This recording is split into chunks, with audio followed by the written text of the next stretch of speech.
guys? It's Real Estate Podcast, episode 110. I'm sick of yous already, you know. This week we watched The Mule. I'm here with Griffin. I'm here with Trav. And I'm here with Adam. And just enough time for the trumpets. Bang. All right, guys. What are the trumpets? Y'all can't even hear the music, but we nail it. Oh, I mean, you know. You know that first time it goes, da, da, da, da, da. I like to end it there.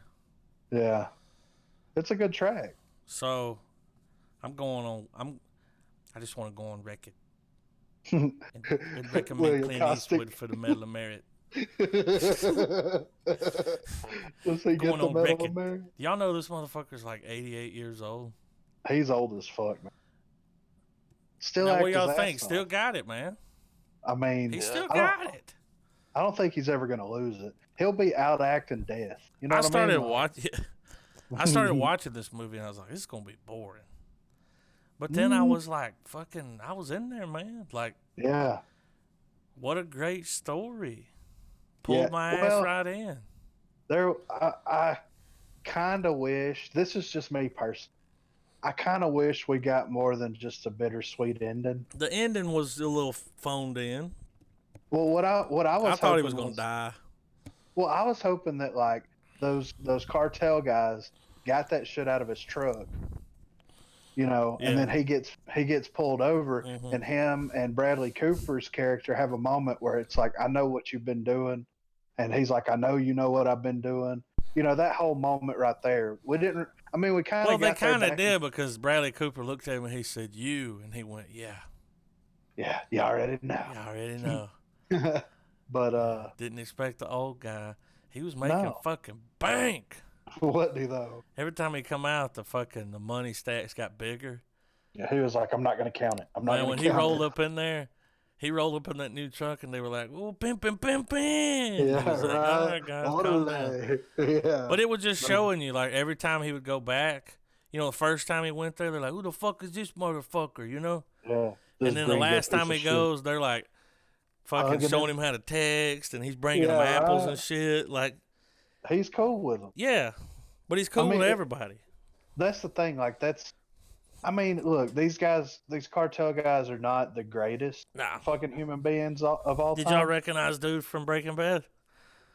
Yeah. The skinny guy? Yeah. I recognize him. Yeah.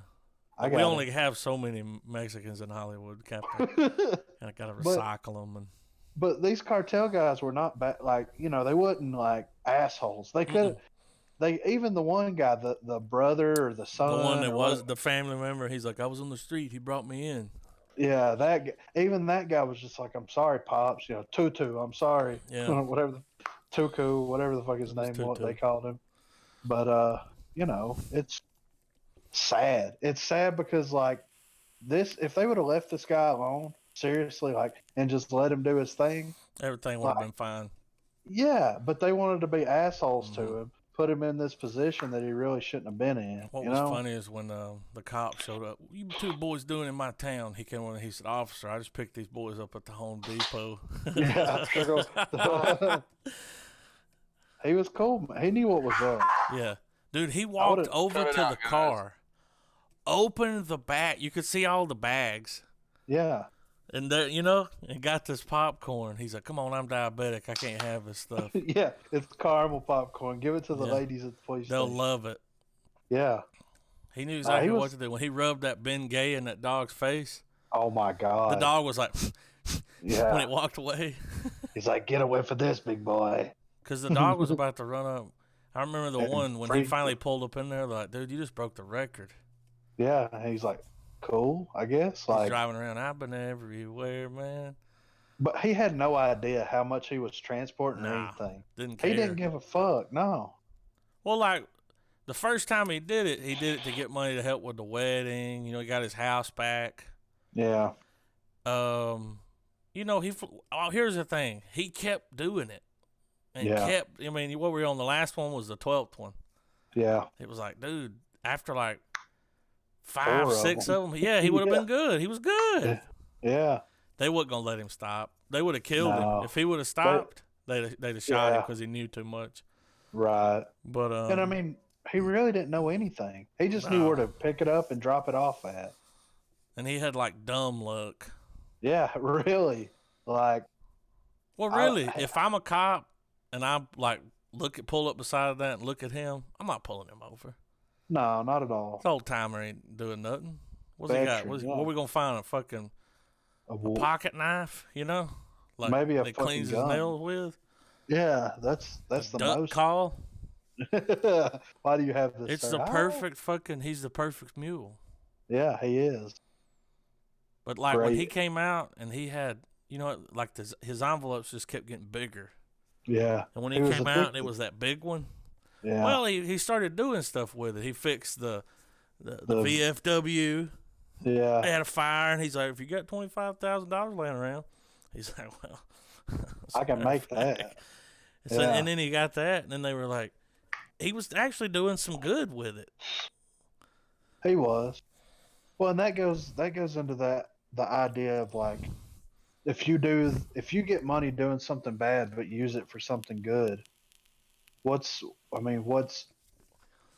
at fault here? You know, like I know the most honorable thing too at the end. That woman, they were laying down all that shit, and he said, "I'm guilty."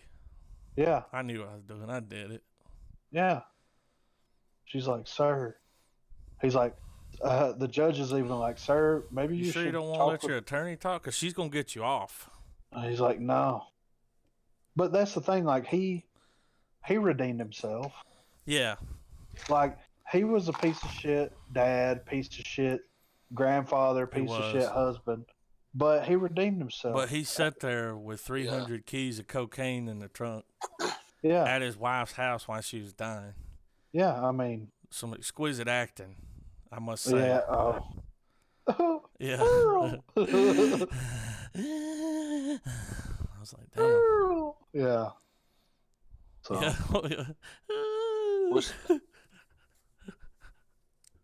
Yeah. So he didn't write this movie, but he directed it, produced it, starred in it. Budget was around $50 million, made about 120 something million box office. I mean, hell. Yeah. Classic Clint Eastwood, yeah. Would you say this is as good as Gran Torino? Yeah.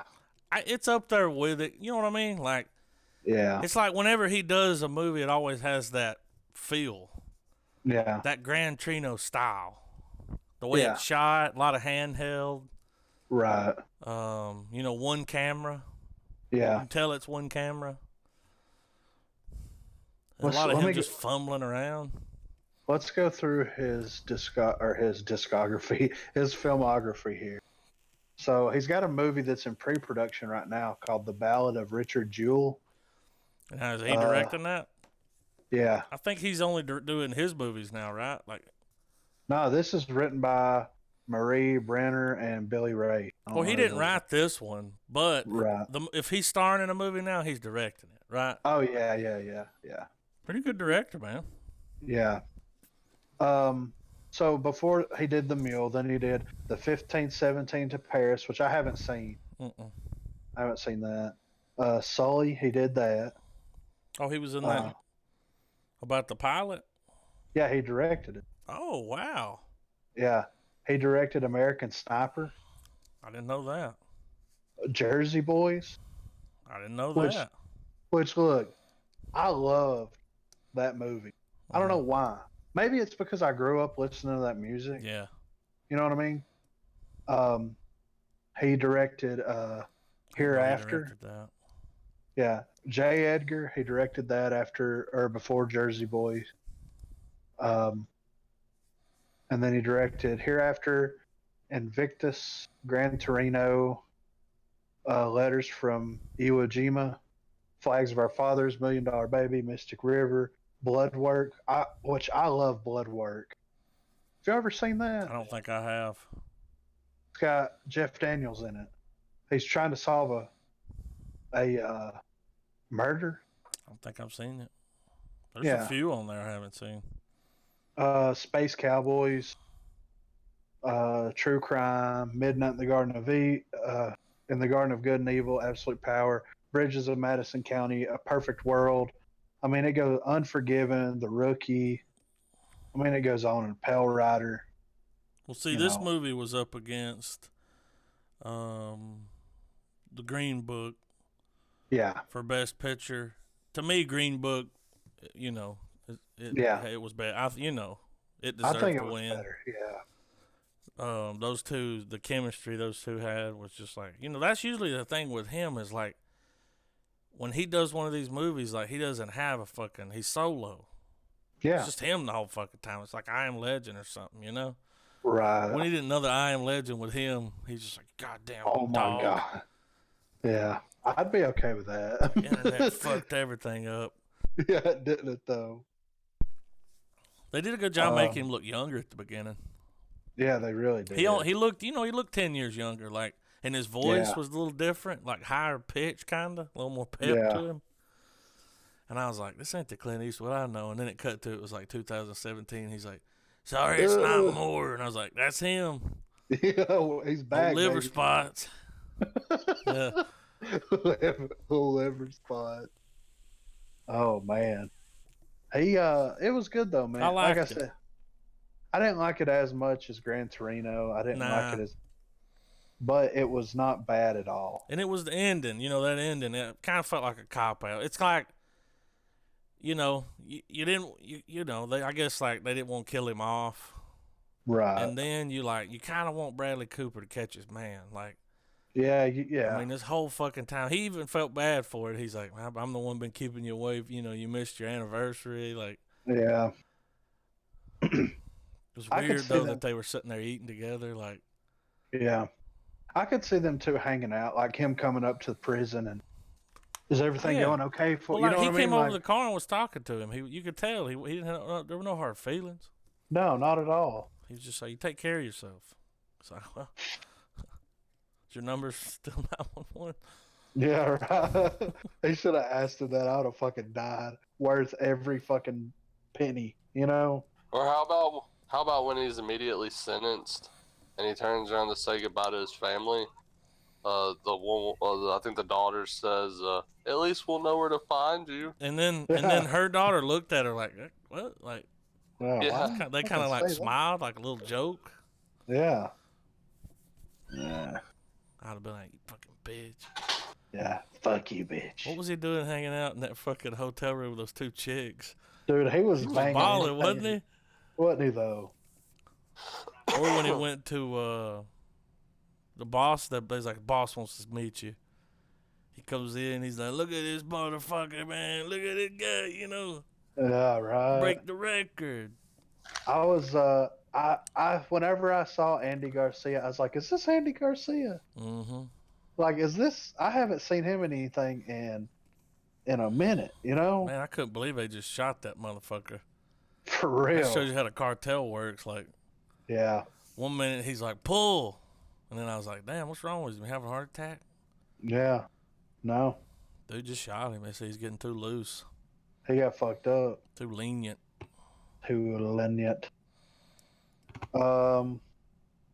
Allison Eastwood was in it, and I'm trying to see if this is her.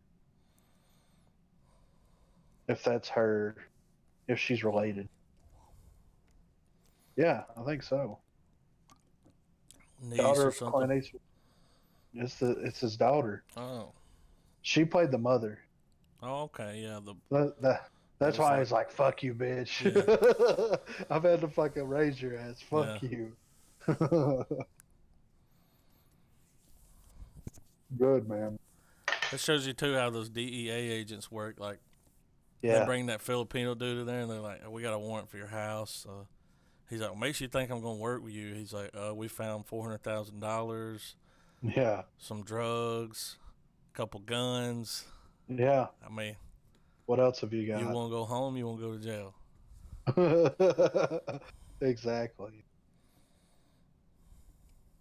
That's I liked Bradley Cooper's performance. He was kind of toned down. You didn't see him as much, and even though Let Me Put You in My Pocket, he was there. Oh, he was great, right? Yeah. They had good chemistry. Like, I'm glad that Bradley Cooper just didn't go full Bradley Cooper. Yeah, he didn't cut out. Like a small. Yeah. Clint Eastwood told him, he's like, don't want you showing up and fucking Coopering this whole fucking movie up, all right? Oh, I need you to tone it. This it is was, where you're at, and this is where I need you to be. You know, yeah. like, And if you don't do something, I'll get somebody else in here. Where's fucking George Clooney at when you need him? You know? yeah, counting his money. Yeah, on his own private island. Yeah. So the movie was inspired by a New York Times Magazine article called "The Sinaloa Cartel's 90-Year-Old Drug Mule." So I don't know if that's like just a story. That could have been what the guy was referring to, because he said my old man drove a lot of places. Because you Yeah, remember the guy? Because he said his dad was a driver. And I yeah. was like, oh, he must have been their driver. Let's I see this. think that buying the truck was the wrong move. Yeah, I would have used like different vehicles. I wouldn't have used the same one every time. That was a kind of a problem for me. I was just like, yeah, if this was real life, there's no way they'd let him keep driving the same car, especially when they know they're looking for it. A yeah. black truck. It's like, well, let's get a white one, you know? Right. He pulled up in that Lincoln. He's like, oh, fucking, what was that bull's name? Osiris. Osiris. I I could just don't see know. old dude twiddling his fingers. Yeah. So apparently this movie was based off of there's a guy named Leo Earl Sharp Sr. who was born in 1924. He died in 2016. He was known as El Tata. He was an American World War II veteran, world-renowned horticulturist, and a drug courier for a branch of the drug cartel. Damn. So this is based Um, on a true story. Here it says Sharp became despondent from financial problems with his flower business and was subsequently approached by Mexican laborers at his Michigan farm Mm. who solicited him into transporting narcotics for the Sinaloa drug cartel in Mexico. Sharp's success in eluding the detection of law enforcement for over 10 years while transporting thousands of pounds of cocaine catapulted him into urban legend among drug traffickers who knew of his exploits. Sharp used a Lincoln Mark LT pickup truck to transport between 100 to 300 kilograms of cocaine Ooh. at a time from the southern U.S. border to Detroit, Michigan. The cartel also utilized Sharp to transport drug proceeds in excess of $2 million per return trip from Michigan to Arizona in the Mm. same pickup truck. In October 2011, while in possession of 200 kilos of cocaine, then 87-year-old Sharp was arrested by the Michigan State Police during a coordinated arrest operation led by the DEA. His arrest was captured on the dashboard camera of the Michigan State Police cruiser and published in the New York Times. It's on YouTube. It pulled up. The criminal investigation was prosecuted by Assistant United States Attorney Chris Graveline in the Eastern District of Michigan, culminating with the indictments of 25 members of the organization, including Sharp. Sharp was allowed to speak at his sentencing hearing before Judge Edmonds. He addressed the judge. I'm really heartbroken. I did what I did, but it's done. In an effort to avoid jail, Sharp made one final strange plea. If he could avoid jail, he proposed paying the $500,000 penalty he owed the government by growing Hawaiian papayas. It's so sweet and delicious, he told the court. The court declined the offer and sentenced Sharp to 3 years in prison. His defense stated that Sharp had dementia and would do poorly in prison. Sharp was released in 2015 due to declining health after only serving a year in prison. He died of natural causes in December of 2016 at the age of 92. He's buried in the National Memorial Cemetery of the Pacific in Honolulu. Damn. Yeah. So they changed the name. His character's name was Earl Stone, and Bradley Cooper's character was Colin Bates, based off of the DEA agent Jeff Moore. So yeah, I mean, he did it for 10 years.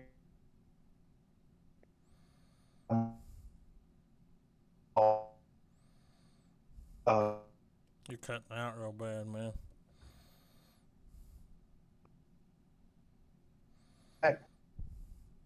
Can you hear me? Hello? Hello. Hey, man. Can you hear me now? Yeah. That was weird. Yeah, it started cutting out. Maybe, I don't know. Maybe my internet dropped or something. But yeah, I mean, it was pretty much based off of a true story. I don't know why they didn't say that. Why do you think they chose to reference the New York Times article?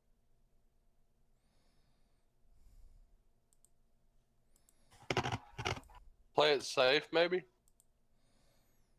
Well, but are they really playing it safe though? Like, I mean, if you said it was based off of a true story, I mean, it's still, regardless, it's still true if you do any Yeah. kind of research. So, what would be the point of not saying that this is based? Well, I guess that's where they saw it. You know what I mean? Right. Like somebody was looking at the New York Times and was like, oh, shit. This would make a cool script. And it did. Yeah. They could have changed it up though. You know, they could have had him like the end of Devil's Rejects. yeah. He goes out in a blaze of glory. He started playing Freebirds. If I leave here tomorrow, He puts his sunglasses on. I'm taking as many of these motherfuckers with me as I can. There for a minute, I didn't think he was going to stop. How did he get all fucked up like that? I'm guessing the cartel beat the shit out of him because they were supposed to kill him. Yeah. They told him. They're like, kill that motherfucker. Let him finish it and kill him. So he's lucky he got picked up that day. I mean, I know. He would have been dead as fuck. What's crazy is that the cartel didn't try to come after him in prison or whenever he was released from prison. You know what I mean? Talk.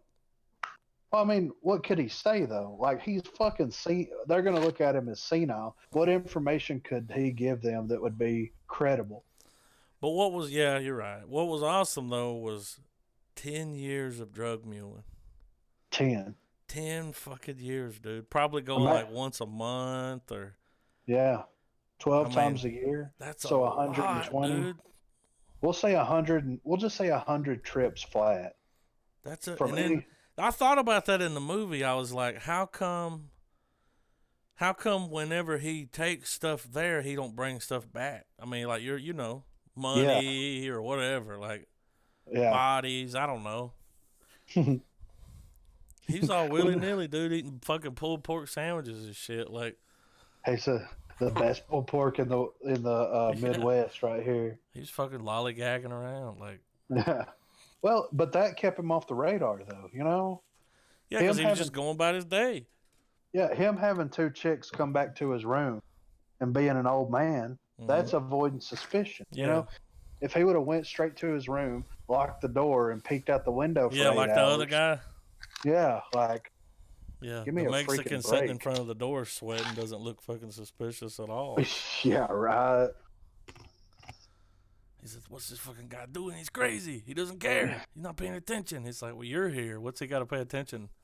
All he had to do was drive. But that's the beauty of it, though. Like, he's not going to encounter any problems because he's an old man. Old man. I mean, he knows that. He's smart enough. Like I said, he would have been smarter if he would have got a different vehicle every time that he went. That would have been the smart play. Yeah. But he's a retired veteran that's traveling the country. I mean, never had a speeding ticket. Nothing. He said he never got pulled over. Yeah. All those trips that he made when he was traveling all that time. Yeah. It's perfect. I mean, guarantee you there's an old man out there right now drug muling, dude. You think so? Oh, yeah. You think he's El Tata? El Tata 2. T2? and they give him shit about that, like, you'll never be Tata. Yeah. You'll never be as good as Tata. You know what I mean? Oh, my God. The Mexican dude takes his hat off. He's like, he was really close to me, man. Yeah. Really close. He gave me my first pulled pork sandwich. You'll never be a Tata. Oh, shit. What do you say? Can you prove it, cabrón? Can you prove it, cabrón? Okay. say the rest of it. Are you gonna sit here and accuse me of these far-fetched theories? Or can you prove it, cabrón? You'll never be as good as El Tata. This Mexican man. dude's always mad. Why do you He's just think like, that? you need to calm down and live life, man. For real. Enjoy it, because it goes by. Why do you think he's never been in a Tarantino flick? You think he approached him at any point? I don't know. I know he's a fan of those The spaghetti? $3 bill, yeah. Yeah. $3 bill. Yeah. What is it? 3 silver dollars. What is it called?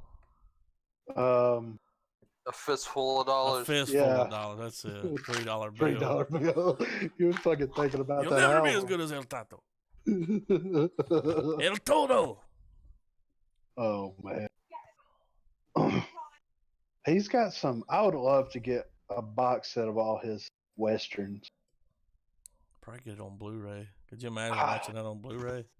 Yes, I would love it. See the microphone dipping in. I'd be okay with it. Though. I mean, he did Fistful of Dollars for a few dollars Let's more. not forget about Dirty Harry. Yeah, the good, the bad, the ugly. Hang 'em high. Lucky. Well, do ya? That was a good. I haven't watched those movies in a long ass time. He was in the fucking big ass gun. Right Turn, Clyde. Yeah, I love those. Any Which Way But Loose. Any Which Way You Can. I love those. He was in Escape from Alcatraz. He's been in some fucking great shitload movies. of movies, man. Yeah. Heartbreak Ridge. Forget about it, you know? You already know. Yeah. He was in A Perfect World. One of the most underrated. I can't. You'll never be as good as El Tata. You'll never be as good. I think we need to put Blood Work on the list. It's so fucking good, man. I need to see it if it's good. I've never seen it before. Maybe I have back in the day. I just don't remember. He's a retired FBI profiler, and he's trying to help him solve the identity of a serial killer. They should replace Liam Neeson with him. Let him do the next Taken movie. Oh my God. I mean, he won't be able to stop much, but hell, he can be able to stare him down. I've got a particular set of skills. Yeah. I can change tires. Yeah. That's what's wrong with y'all. Steps out of the shadows with just a Walter. Yeah. Or just a Magnum, and he's just like... Damn internet ruined everything.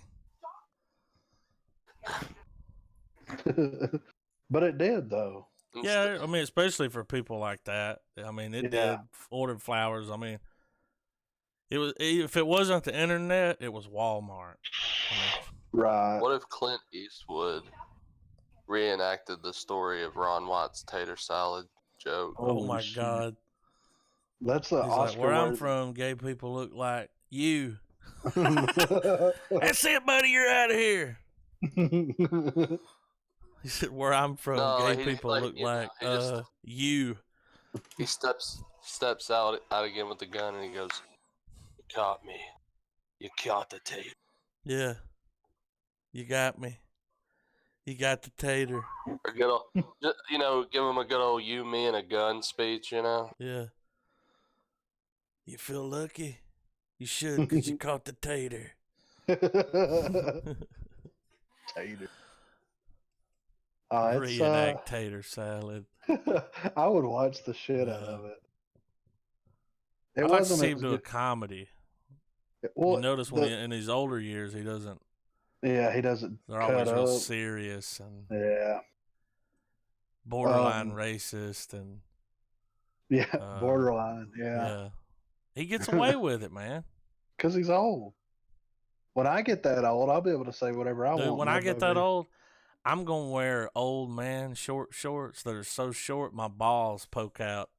I mean, I'll just be walking around with a ball hanging, just one ball hanging out, like just not giving a fuck, dude. Scratching it, not even trying to like push it back in, just making people smell it. Smell my ball. Smell it. Does this Now my smell ball. weird? They smell my hands. They're like, yeah, what is that? I'm like, I think it's my balls. You got any water and you dip your balls in the water like Yeah. it's a bag of tea? Wash it off. Teabag it. Teabag the water. Ooh. I'm just saying, when you get old, man, fuck it. Nobody cares. No. I'm hoping we're still doing the podcast when we get older. Yeah, then we can say whatever we want to say. Yeah, we'll be the greatest I'm just thinking podcast about ever. funny skits that Clint Eastwood could do. Where it's just one where it just shows him sitting in a chair watching TV, and like the kids come up and they're like, "Hey, Grandpa, we hear you used to play games." And Grandpa just kind of looks at it, just like slowly turns his head and looks at him. And he goes, "Have either of you been teabagged?" Yeah. Put your hand In a out. 1v, like, have you ever been teabagged in a 1v1 swords and shields only? And they're like, "What's that?" And he's like, Yeah. You ever been "I don't want to talk antiqued? about no fucking games." And he just turns back to the TV. Or that one where he And then talks to a chair that Obama's Yeah. supposed to be sitting in. That's what I was fixing to say. His Yeah. performance in this wasn't as good as the Obama chair. Dude, everybody got mad at him for a little bit for that. I was just like, this dude. It's on a whole nother level. I mean, what more can be said? Yeah. He came out and put a chair down and then talked to it for like 30-something minutes. As if Obama was sitting in the chair. I really like this. I really like it. Let me be clear. And he's like, you be as queer as you want, Mr. President. He said, you're white, we're black. He said, no shit. Yeah. He That's went, what he no said. shit. Yeah. Like, good on you, you know? Damn, no shit. I laughed my ass off. He would be the perfect person, though, like his age, to do like a buddy travel film, like planes, trains, and automobiles. God. You know what I'm saying? Yeah, and he's the serious one. Yeah, yeah. Like he's all about being on time. You know, Yeah. wears a hat. He's always got his watch. Like, no fucking on this trip. You know, don't be fucking on my stuff. Like, and then you have, I'm gonna put you in my pocket. Grumpy Old Men remakes. What Trent said. I'd watch it. Who could you have? Who would we put in there with him though? I got it right here. Clint Eastwood and Jack Nicholson. Holy shit! Wow. He's like, and then a new neighbor moves in. Like this rich fuck, they don't like him. Yeah. And it's what's his name? Al Pacino. Danny DeVito's in it. Holy shit! We're casting it right now. I mean, dude, I'm down. It's rated R. Yeah, of course. You know, I'm he cool. says like racist shit like engine. The fucking neighbor that moves in is Morgan Freeman. Oh yeah, and he's he like, is ridiculous. Could y'all stay off my lawn? Like, you know, like he's got like paintings and shit. Rated R. Look what Trent said. Okay with it. Down. They're like, Siskel and Ebert give this movie 3 ball sacks.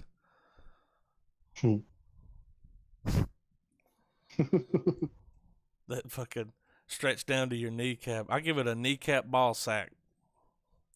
That's all you get. So I'm cutting out. My voice thing is good though. Yeah, I mean, he hasn't cut out on my end. Maybe it's I don't know. I didn't cut out. Air. Did you hear what I said? I heard what you said. Oh, okay. Oh. Maybe, I don't know. Fuck it. Fuck it, dude. Let's go bowling. Yeah.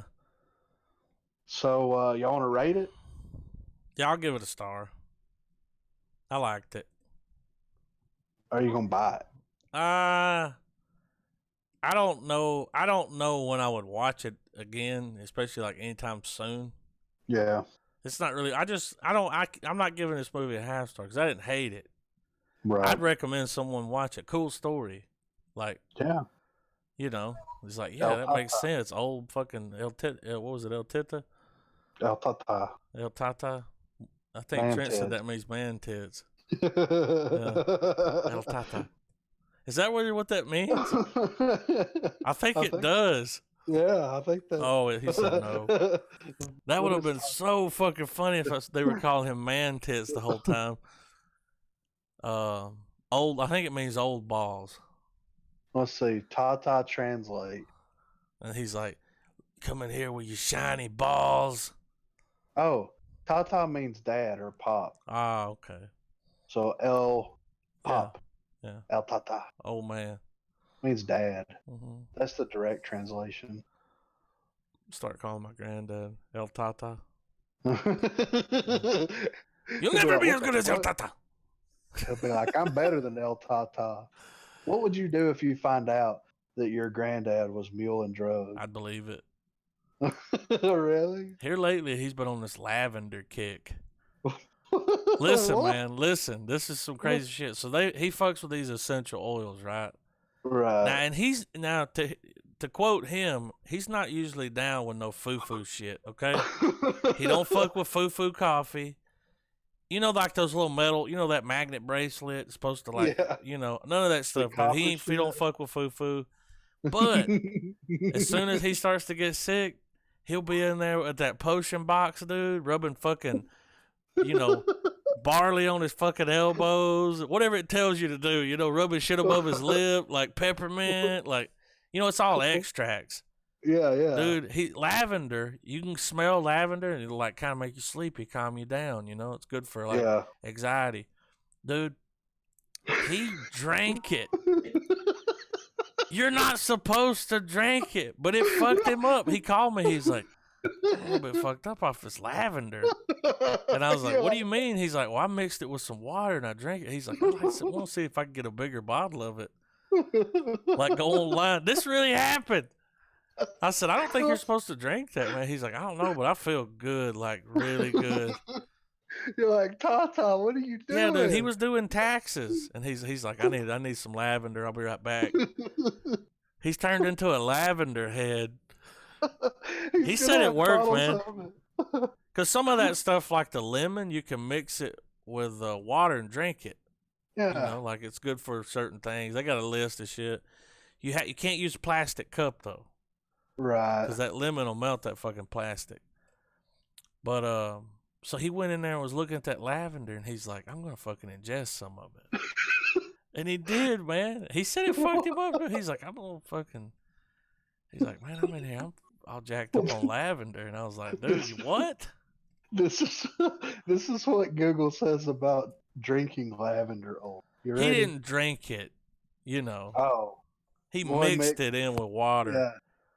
An extract. They said it may lead to side effects such as difficulty breathing, burning eyes, and blurred vision, vomiting, and diarrhea. Holy shit. I told him, I was like, I don't think that's safe, man. He's like, it's just a little bit. They said that he can get dried lavender flowers and make tea out of it, and it'll give the desired effect. Ah, because it will. It fucks you up, won't it? Yeah, well, it'll calms you down. It's like nature's Xanax. Yeah, it's nature kratom. Yeah. Well, kratom is nature's kratom, but but you know what I mean though. Like, you need to get him some lavender fucking. Dude, he'll get him hooked on this tea. He'll be drinking lavender tea all the time. I couldn't believe he drank that. Yeah, he don't fuck with foo-foo stuff like coffee. It's like, what is that? French vanilla? Get that shit out of here. He's like, I like my coffee like I like my women, black. And I was like, black, strong, and no delicious. Sugar, no cream, black. I gotta put a little bit of sugar. I started drinking it that way, and once you get used to it, ain't bad.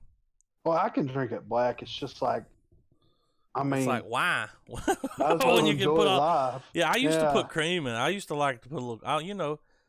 When you put cream in your coffee, there's a certain color you're going for. Yeah. What's your light color? Brown. You know what I'm talking about? That light kind of. Yeah. Looks like one of those Starbucks cappuccinos you can get in the glass bottle. Yeah. That light brown like that. That's how you know. But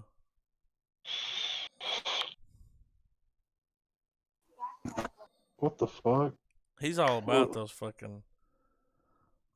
Yeah, I tried to see what it is Ann's daughter, my grandmother. Her daughter sells that stuff. She works for that doTERRA. Makes good money, dude. Real good money selling that shit. I haven't heard of that. Yeah, dude, that's the big company. That's like a those Mormons started that because they don't take Tylenol. So they're all about the essential oils. Yeah, it's a Mormon thing. But she makes a lot of money. That shit's expensive, dude. Like a little bottle will be like pushing $100. Fuck but it's that. an extract. Right. It does work, man. Like if you're sleepy, Mm-hmm. you can take the peppermint and smell it, and it'll. I mean, just dude, it's like that shit they break under somebody's nose. Yeah. To wake them up, you smell that peppermint, and you're just like, whoa, because it's like real strong, like burn your eyes. Right. Because it's an extract. And then like one time, dude, I had a nosebleed all day long. What it was my nose was real dry. Yeah. Because of the weather, and I was taking some sinus medicine. It was drying me out, some over-the-counter shit. And it was drying my fucking sinuses out, so my nose kept bleeding. All day, dude, it'd just be bleeding. It wouldn't stop. And then they were like, oh, hang on. He went back there. He's got a little box, a little potion box. He opened it up, and I was like, I don't want none of this potion shit, dude. I don't like this stuff. I don't want none of this. It smells weird. Right. It smells like it smells like Mark's Imports every time he breaks that thing out, like an incense fucking factory. And then he's like, here, take this. He gave me, I can't even remember what it was, man. They're always like, this is what you need, Melaleuca. It's always some weird shit, Right. So he got something, dude, and I rubbed it on the top lip, right under my nose. Yeah. Dude, nose stopped bleeding, dog. No shit. Almost instantly. It'd been bleeding all fucking day, man. Off and on, off and on. Now, here's the thing. Does it really work, or is it like a placebo effect? Like, is it mind over matter? I don't have a mind, so it don't matter. Yeah, exactly. Is that what it is?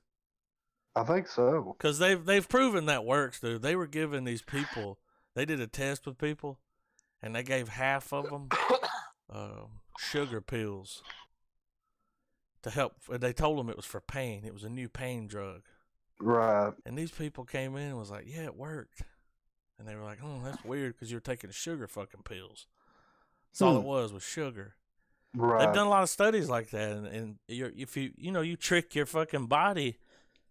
So if you really believe in that stuff, I mean, hell, you could use anything. You could rub dog shit on your forehead and your headache will go away. Yeah. If you believe hard enough. Well, I mean, doTERRA. But that's the thing. Like, we don't know what our minds are capable of. So it's like limitless. Like, if you get past the idea of like morality and what science says that you're capable of doing, shouldn't you technically be able to do more than that? Mm-hmm. So that's like, I don't know. If you raise someone in a world and you don't teach them anything about any of the laws of gravity or anything like that, will they be a superior being? Is your granddad the missing link to superior beings? That's what I'm saying. Is Tata the missing? Yeah. El Tata. I just imagine. El Fufu. Saying this shit like, is your grandpa? Yeah. No Fufu. Next time I see your granddad, I'm gonna call him Tata. Yeah. Have you ever activated your pineal gland? So, his Ann's daughter gave me a bunch of stuff to put on my head for hair loss, and I think I lost more hair. No shit, dude. In the shower, I've got some of these little doTERRA extracts, and I can't remember what I have, but look, whenever you wash your hair, you put it on there. Like you put it on your head, rub it into your scalp, do all this stuff, then you rinse it out. Dude, burns like a motherfucker sometimes. It just depends. Right. Wouldn't burn all the time, but sometimes I do it. I'm like, man, it's kind of hot. And if you get it in your eyes, fuck, like. Right. But I give it a star. Are you gonna go full shave? I'm gonna do shoehorn for a little while. Horseshoe? Yeah. Oh yeah. Shoehorn. Yeah. Kind of looks like a shoehorn too. Yeah. Yeah, I figured I'd rock the horseshoe for a little bit, just to, grow a mustache. Right. Are you still Be a growing the drug mustache? mule. Nah, I cut it. Man, come on. It looked fucking goofy, man. I look like fucking Zorro or something with it. Like That's cool though. Remember when we talked about Zorro I the look like gay El bang? Fupa. El Fupa. I think my granddad referred to my mustache as Foo-Foo. I can't remember. What are you doing with that foo-foo mustache on your face? Foo-foo. Like, Foo-foo is pretty much another word for like gay or something. You know, like right, bullshit. I don't fuck with that foo-foo coffee. Get that out of here. He's like, so what are you funny, drinking? man. I was like, I don't know. It's some kind of raspberry tea. I could hear him foo-foo under his breath. Like get mad at you, take you out of the wheel, you know? Right. Foo-foo. That's a new level. Like is it 3 stars, half star, no stars, or is this movie foo-foo? Foo-foo, yeah. Do we have a foo-foo movie? Sure Travis has a few. He go, no, don't give him a new label. He's like, I give it half a foo. I give it a foo, not a foo-foo. He gets a full foo from me. He gets a foo-poo. This movie was foo-poo. But another thing he was telling me, like, because you know he's a granddad, so he's like, I probably shouldn't tell you this story, but I'm going to anyway. You know, Right, he's always telling me these stories. So there, and around the courthouse, I'm not gonna name, fuck it, Scottsboro. Yeah, Ain't nobody after us. yeah, fuck it. There for a while in the 70s, there was this hair product that you could go to the store and buy that had a lizard on it. It was something to do with a lizard, right? Dude, people started drinking it. What the fuck them up, dude. They call them lizard heads. He said you could go up there around the courthouse because there's, you know, used to be a lot of stores right there and people go in there and buy it and come out drinking it. And he said there'd be like this, like, hair product bottles just laying on the ground out there and people stumbling around. They called them lizard heads. What the fuck? Yeah, I didn't know that was a thing. Yeah. It's not anymore, but. That's some foo-foo shit for real. Yeah, he was like, I'm like, did you try it? He was like, I don't remember. Like, you did. You definitely did, man. Yeah. So, what are you gonna give it, Trav? You gonna give it a foo-foo, full foo, half foo? I give it a half star. A hearty half.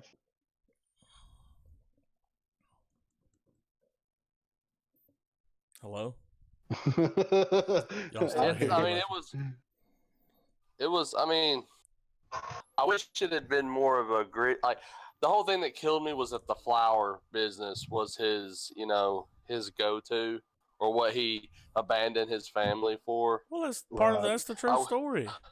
But I mean, you know, in hindsight, now I know it is, and it's a little, you know, it's better. But that was a little foo-foo. But I'd wish the movie had been something like he had been a little doing more rated R. Well, you know, have it to where he was more or less, you know. I was just happy to see some titties.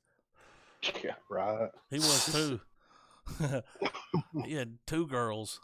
He's like, this ain't foo-foo at all. He's like, I mean, take real good of him. He's like, hang on, let me get my doTERRA out. I got ED.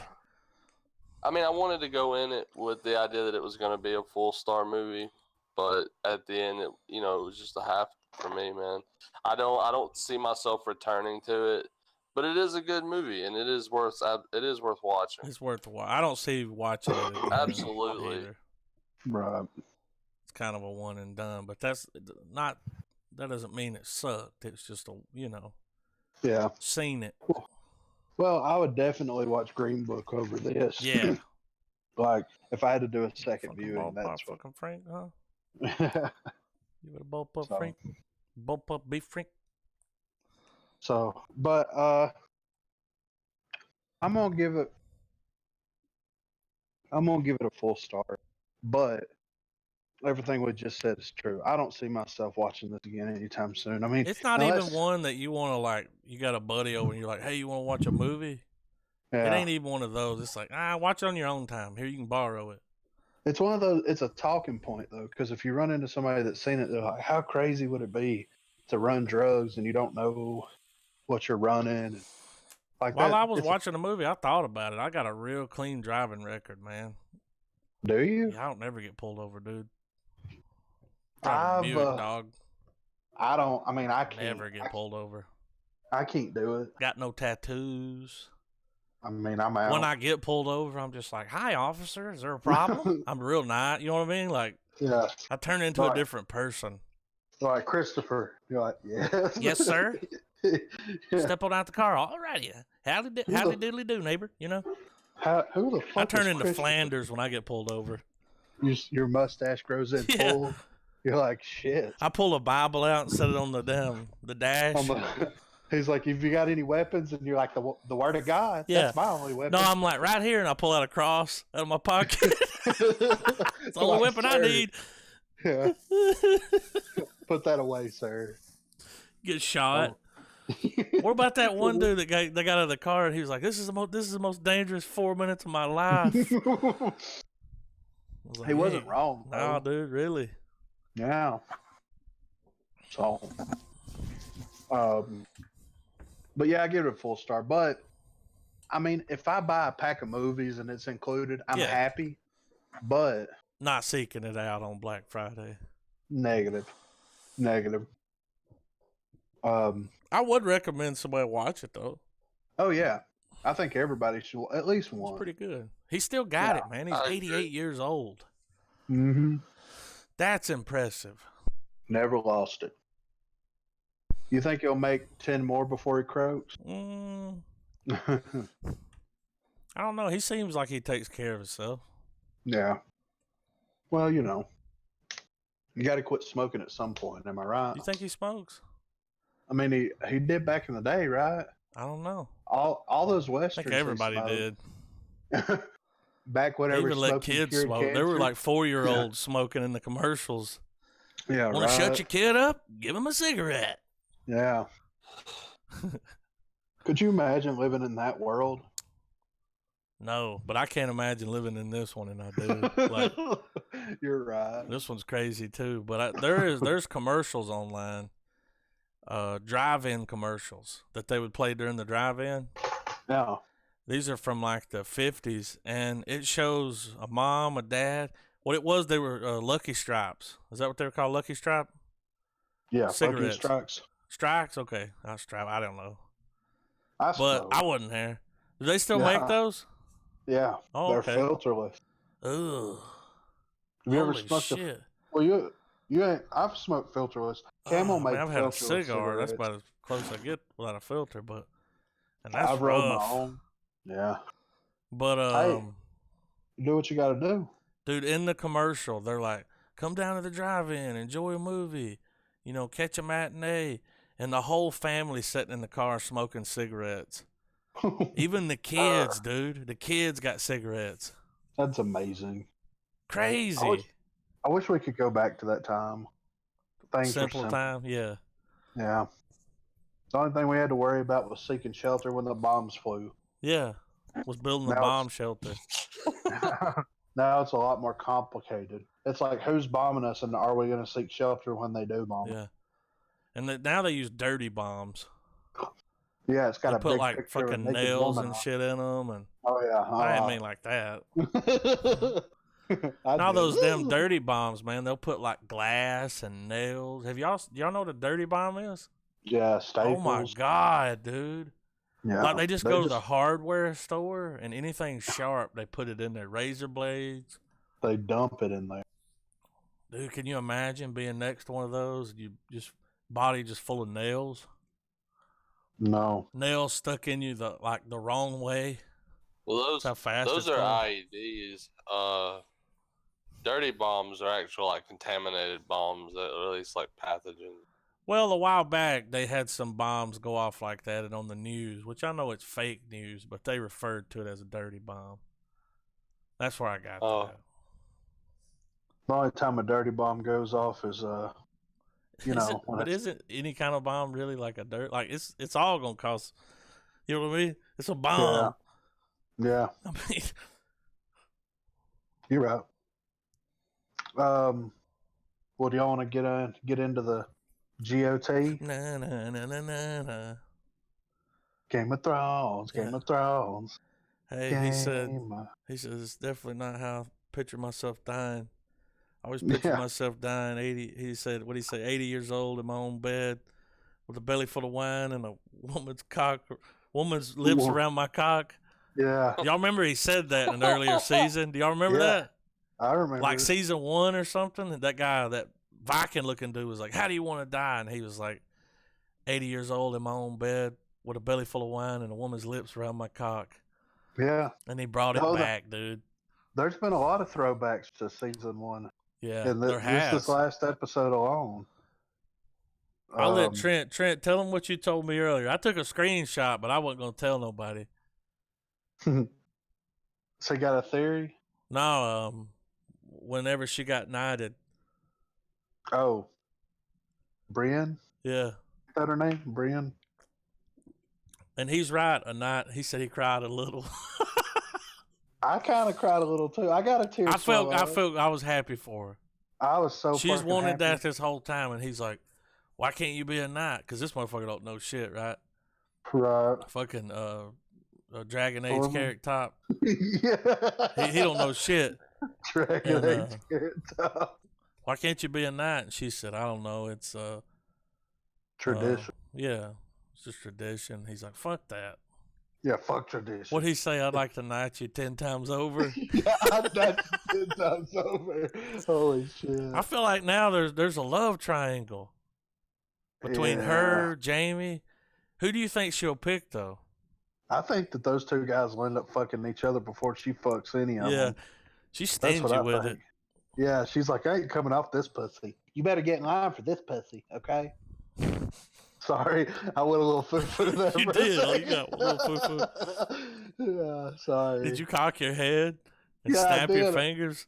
I did. You gotta get in line for this one. Side. You gotta get in line for this pussy, okay?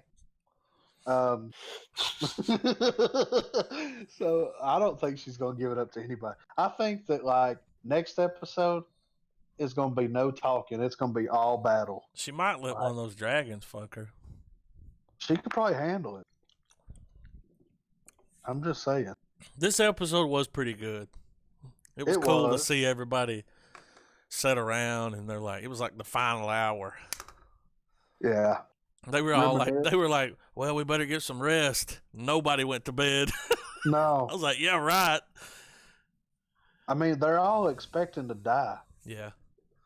Even Samuel was just like, wouldn't it be crazy if we won? I know we're not going to. What was nice was he gave old dude his sword. Oh, my God. Valerian steel. Yeah. He said, I want my family, it deserves to be on the battlefield. Yeah. And I can barely pick it up. It's, there was a lot of heart-wrenching moments, though, in this episode. I mean, you see fucking No Dick reunited. Yeah. With Sansa, Got a hug. And what's crazy, though, is like, I was expecting him to show up to John first. Mm-hmm. Like more so than Sansa. I know that him and Sansa, had. Well, he saved her. Yeah. I mean, if it wasn't for him, she was trapped in that fucking, what was it, like a little dungeon thing. Yeah. He went in there and freed her. Remember, that's when he was like mopping and shit. And yeah. Nose breathing. He has become unsullied, Yeah. Nah, he still doesn't have a cock. What part did they cut off? They cut his dick off, right? So has he still got balls? I don't think so. I think he cut them both off. What an asshole. Well, that's fucking... What was that piece of shit's name? I don't know, but he got fucked up. I remember that. Yeah, the dogs ate him? Yeah. Was it the Bolton, right? Yeah. Brandon Bolton or something? No, Michael? Ramsey. Ramsey Bolton, that was it. Yeah. Do y'all know that he was in that new Motley Crue movie? No shit. He plays the guitar player. The one that had the spine fucking disorder. Yeah. Yeah. Dude, I was sitting there watching it and I was like, this guy looks so familiar. Who is this? I know this face, and I look it up, IMDb it, and I was like, oh shit. It's a fucking Ramsey. Dick chopper. Yeah. He was a piece of shit. Good episode. Good lead in.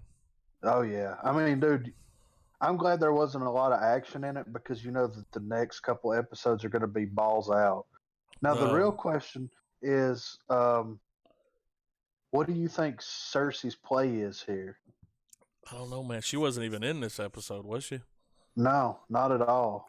Yeah, I thought that was weird. We didn't get a cut to her. We don't even know what she's doing. Well, that's what I'm wondering because it's like we didn't see her at all. The last thing that we saw was she was sleeping with, She banged on fucking pirate dick. Yeah, Theon's uncle or whatever. Yeah. And then they took off with the ships, but like, you think that he's got her Persephonitis or something like. She's definitely going to die from some kind of AIDS. Dragon AIDS. Ooh. But I do like. You get grayscale. Ooh. Yeah. Fuck that. It looked rough. I do like Corey White's theory though. I do want to shout him out. That she shows up. That she gets Jaime's face. Jaime dies, and she gets Jaime's face, and kills Cersei that way. That would be such a fucking. It's a twist, you know. But here's what I think's gonna happen. I think Cersei's gonna live through everything, and as a post-credit scene, we see somebody fucking destroy her ass. Shame. Like not literally, but like somebody fuck her up. You know what I mean? That's just what I think. But I don't know. What's some other predictions that you fellers have? Well, I thought that the best shot in this episode, I was sitting there watching it, man, and I got that high quality. You know what I'm saying? I got that high quality. Yeah. HD. I'm sitting there watching it, and then it cuts to Bran sitting in a wheelchair, man, with this tree. Yeah. This tree with all these red things, and there's a bunch of white everywhere, and Jaime standing there, and I was just like, whoa, look at that fucking shot, man. Yeah. How good did that shot look? That the scenes in Winterfell. Everything looks so good. It does, man. It looks like an Amon Amarth music video up in here, like. Yeah. It looks too real, you know? Well, everything's just so, like, gritty. Yeah. Dirty. Everybody's got a beard. Yeah. Surprised that fucking... what's the Amazon bitch? What's her name? Daenerys? What I don't Probably want... She doesn't have a beard yet. The dragons even what have I beards. don't want is... I don't want the White Walkers to suddenly have battle tactics. Oh yeah, the big woman, yeah, like they're dead people, like they're coming in all smart and shit. I want it to be just a total sea of bodies just flooding this kingdom. Yeah. Like there should not be. That should be the name of the next episode. Sea of Bodies. There should not be the battle shouldn't really be that long. No. Do you think everybody's gonna die there at Winterfell? No. I think that there are gonna be some. I'm calling it now. At least a third to a half of the cast is gonna die in this episode. Who you think's going? I think all the supporting characters are gonna die. Yeah. The Hound, the Brothers of Light. The Hound's fucking awesome. Yeah, I know. She's like, "What are you doing up here?" He's like, "Well, the Lord of Light saw fit for us all to be here." You know. Like I think Davos is gonna die. Yeah. How about the Onion Knight? Yeah, that's him. Yeah. Yeah. I don't want him to die. I like him. I think that the only people that are gonna. Go ahead. Who was the guy that had grayscale? Mormont. Yeah, he'll probably die. Yeah. You think Sam will? No. I think Sam will be alive. Well, they want him to go hide down in the cellar. Oh man, when that little girl came over there to get some food and she's like, "I want to fight." And he's like, there was just a little moment there, man. Yeah. Well, it reminded him of that other girl. Yeah. because she had that thing on her face. Yeah. That's the first time we've seen Chick this season. Sam's I feel like woman. Yeah. Sam's gonna be. He's gonna be the one that survives clumsily throughout the battle. Yeah. Whenever I see her though, I just want to feed her corn. Just kidding. Wow. I want her to eat corn out of my hand. Sound like Corey White crunching ice. We might lose a Stark. Which Stark? If a Stark dies, which one's it gonna be? I think it's gonna be Bron or Brandon, whatever his fucking name is. Wheelchair? Yeah. I think We can't Sam's lose will him, die. can we? That's what I was thinking. Maybe her. Well, I think that the Night King wants him, right? Yeah, he's been marked. Well, and he's saying the Night King wants him because he knows all past and all this shit. But I believe it was. Well, isn't he the one that told Star. him to use the dragon glass? Didn't he tell him? Sam told him. Oh yeah, he read it. Yeah. Books and shit. He's like, I was reading the Dragon Diaries, volume 1 through 10, and. But I don't think that he'll quote unquote die, but I think that he will transport his consciousness into something else. Or they fuck it. They fuck us. They kill the Night King in this battle. He's And dead. it don't stop. And then they all have to go down there and fight the bitch because she's got another army too. You know what I'm saying? That's a whole nother war waiting to happen. Well, check this. This was a theory that Mr. White was talking to me about earlier. He had a good idea, and I thought it was pretty cool. It was that the rest of the battle happens, whatever. Jamie Lannister dies in the next episode, like he's one of the deaths, you know. Well, before he can turn, somehow Arya gets a hold of his face, goes to King's Landing as Jamie Lannister, and Faceless Man kills Cersei that way. Fucks her, then kills her. Oh my god. I don't know how, but well, she's like, I want to see what this is like too. Yeah. Let's talk about that weird moment. Y'all, when they started this show, she was 11. Yeah, right. I mean, we've watched her grow up, you know. Yeah, it's weird. Into a fully formed. And she gets naked, and I was like, whoa. Naked. They did some shit, though. I don't think she got completely naked in that scene. I think they, it looked weird, man. From the side, I was like, titty don't look like that. You think so? It looked different. Go back and look at it. I did several times. I had a swat board. I took screenshots. Analyzing the whole It just looked like they kind of they removed the nipple or something, dude. Couldn't see it. Yeah. You still saw her ass, though. Yeah, when she took her shirt off, I was like, ooh, she's a cutter. Yeah, right. Why was that? Where'd she get that? Where'd she get those cuts?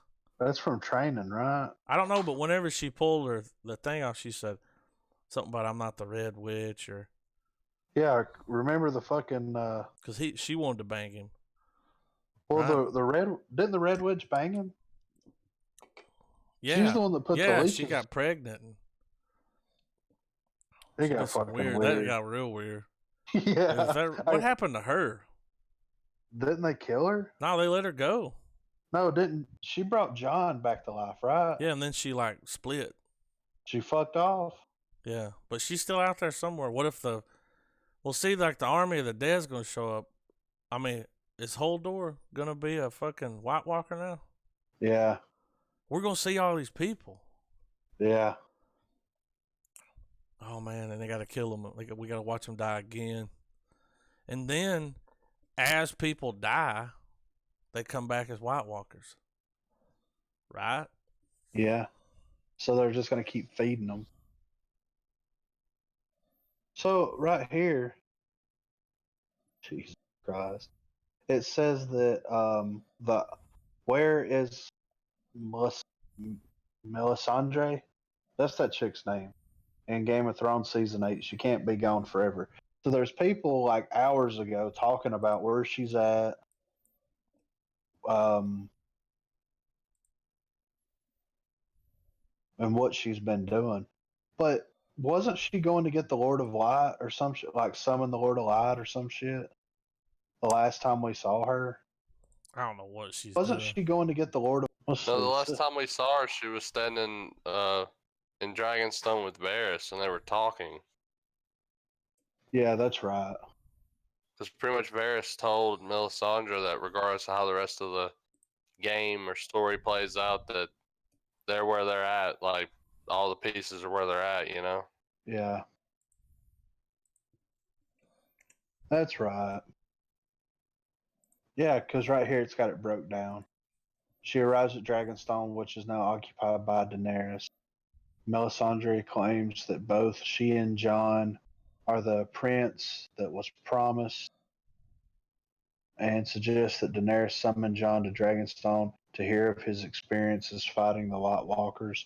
When Jon and Davos arrive on Dragonstone to meet Daenerys, Melisandre avoids them and decides to return to Volantis, although Daenerys' advisor Varys warns that Melisandre will not be safe if she ever returns to Westeros. She declares that she will eventually make one final journey to Westeros to die. So what if she shows up? Wait a minute. Wait a second. What if she is over there? Because let's see. Volantis is part of it's not part of Westeros, right? Essos? Yeah, it's so what if she's over there recruiting and she sells the seas with a fucking army and she starts fighting. You know what I'm saying? Mm-hmm. So you picking up what I'm putting down? Like she starting shit with Cersei to deter her from raining hell on everybody that is fighting the White Walker. Let me Google where this fucking. We got to talk about too that Khaleesi and Jon finally it's They out fuck? there. Oh yeah. No, they because he was avoiding her like the fucking plague, dude. I know. Dude, every time they would finish talking, he would just. Did you see the look on her face? Oh yeah. She didn't like that shit, dude. Yeah. No. She don't like it at all. I can see, dude. She wants that throne so fucking bad. I do believe she would kill him. But he doesn't have. They don't have to tell anyone that's who he is. Well, she doesn't have to kill him if they get married. That's she the wants thing. it. Well, I know, and Jon doesn't. So No. if they get married, and she runs the show, like it'll be the first. It would be the first marriage. Well, Who's wearing the pants in this fucking relationship? Yeah, right. It's not Jon, but it would be the first. It would be the first ruler of Westeros, the Seven Kingdoms, that was a female that was married to a male. It would be kind of like the first woman president of the United States situation. You know what I'm saying? Like, if they did that, it would break new ground. It would be, whatever it is. And then they could basically, if everybody dies except for them, they can rewrite the rules the way they see fit anyway. So, I mean, if you want to look at it like, yes, Jon is the rightful heir because he is male, but she technically is the rightful heir to it because she would be next in line because she's Jon's aunt. You know what I'm saying? If you take the male equation out of it and just go by who was born first and who is like higher up in the hierarchy of family, then she would get it by default. It's just one of those things where it's like I think that and I don't think she'll kill him. I think that if they win, then they'll get married. Jon's lineage is he's the rightful succession because he's the son of an older sibling. Right, but that's what I'm saying. If you take the male and all that out of because it's her older brother's son. So she would, if you go just by, not by male, but if you just go by who was born first, she's the only one that's left alive because her younger brother got killed by fucking Aquaman, you know? That's what I'm saying. Like, if they rewrite it to where, like, it doesn't matter if you're male or female, if you're next in succession, Yeah. that's, I mean, but I don't think she's going to kill him. I think that he might end up sacrificing himself to save her, or not sacrificing his life, but sacrificing something, like hurting himself very badly to where he wouldn't Well, even be you able have to to. rule. We also have to remember though that John isn't necessarily human anymore. Yeah, he's the Lord of Light. He's a Well, superhero. him and Barrick, they are, because the people who made it, or at least the showrunners, they've come out and pretty much said that the supernatural elements that are on the good side, which is like Barrick and the Bannerless Man and all of them and stuff, particularly honing in on John and Barrick, or whatever the fuck his last name is, Dundarian or whatever. What they are is practically the opposite, the fire version of the White Walkers. Right. So John won't be able to die, right? I think he can die. Well, We don't know. Well, because that one he, guy, the hound told that one guy, he Oh, goes, that's right. how funny would it be, the Lord of Light looking at bringing you back to life this many times when I throw your fucking stupid ass off the top of this castle, you Yeah. know? So well, yeah. As long as as long as a red priest is nearby, they can revive them. So the red priests are like the whites, because you gotta think of it. There's the Night King, and then there's the Lord of Light. right. Then there's his minions, his generals, if you want to call it, his whites, which are the ice, the full blown ice motherfuckers. Yeah. Those are like, I guess, the red priests. For the Lord of Light. Yeah. Right. And Well, so if she shows John and up, Barrick, they're just the revived dead. I don't know. yeah. Well, It's weird trying to map the parallels, but I mean, you guys know, y'all are following with me, so y'all can see what I'm trying to get across. yeah. I see what you're saying. But if she shows up to the battle and either one of those two die, then she could bring them back to life and they could still keep going, right? That's what you're saying. Yeah. So my question is if she shows up and she holds up at the top of this castle, would she be able to do it from afar, or does she need their bodies to? She would. Well, I mean, well, I guess the catch is she would have to be able to touch them, because remember, every time Barrick went down, Joros would fucking drop down beside him, put his hands on it, and start saying his chant. Right. And you also got to think too. There's also there's an experience gap. Joros was able to spit that shit out, and Barrick was up in in a realistic thing where he could get up in the middle of a battle and keep going. Yeah. Whereas Melisandre's magic took a minute for John to come back.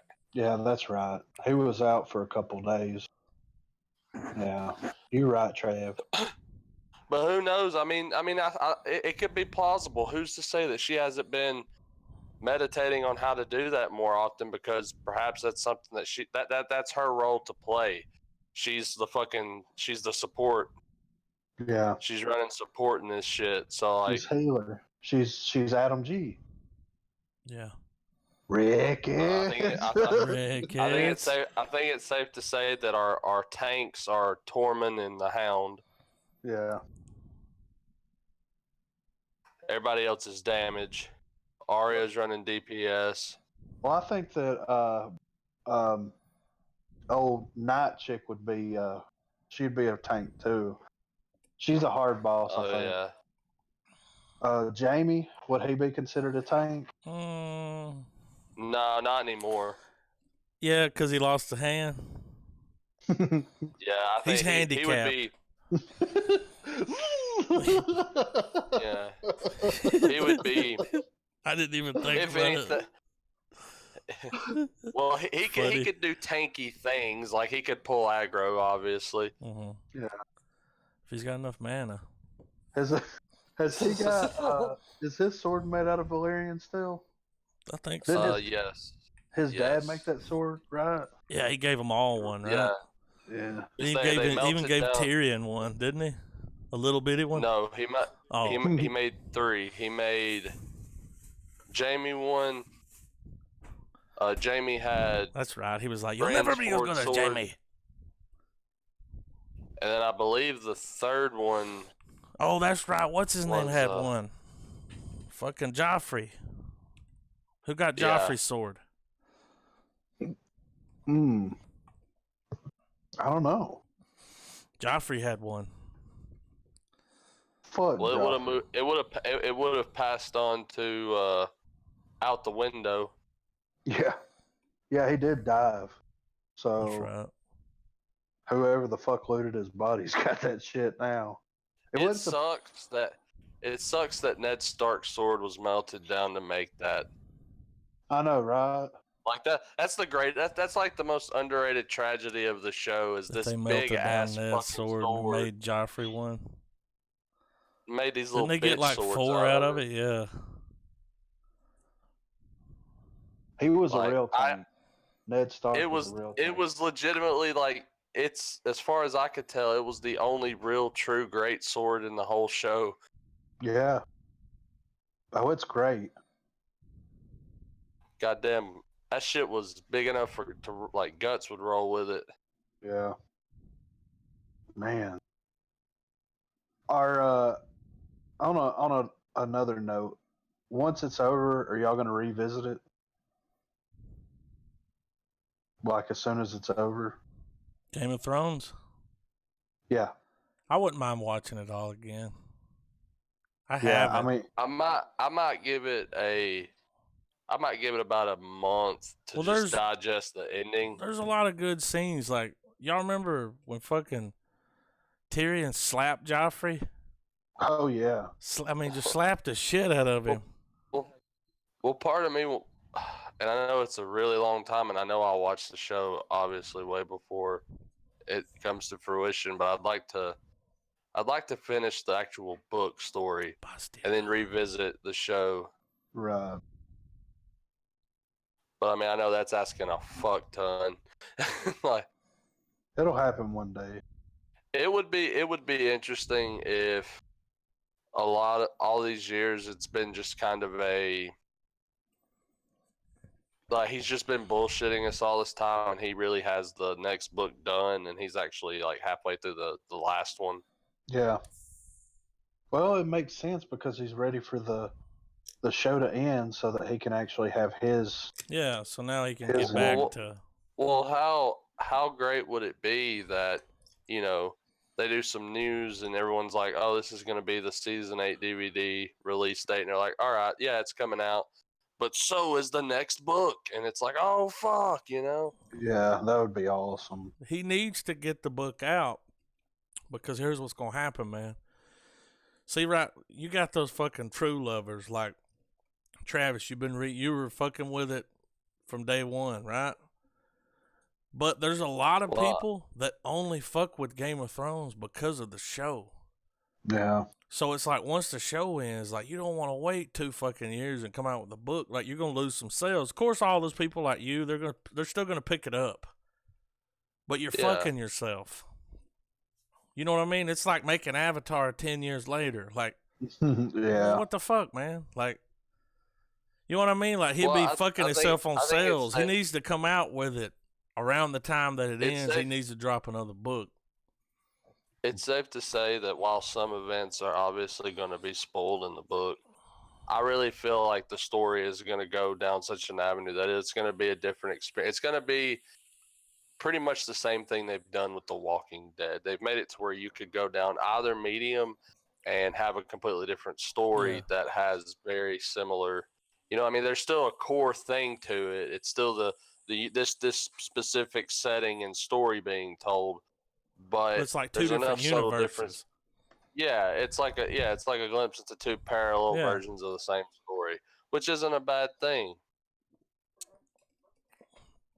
I'm interested to see how he ends the books, because in the books, you can do whatever you want. Yeah. You got to worry about a budget. Yeah, you just need more pages. And characters and arcs and plot points and all that stuff. It can be expanded on and incorporated, and you think he'll croak before all those that books good come stuff. out? I know he's got notes on how. You think he'll get them out? He better.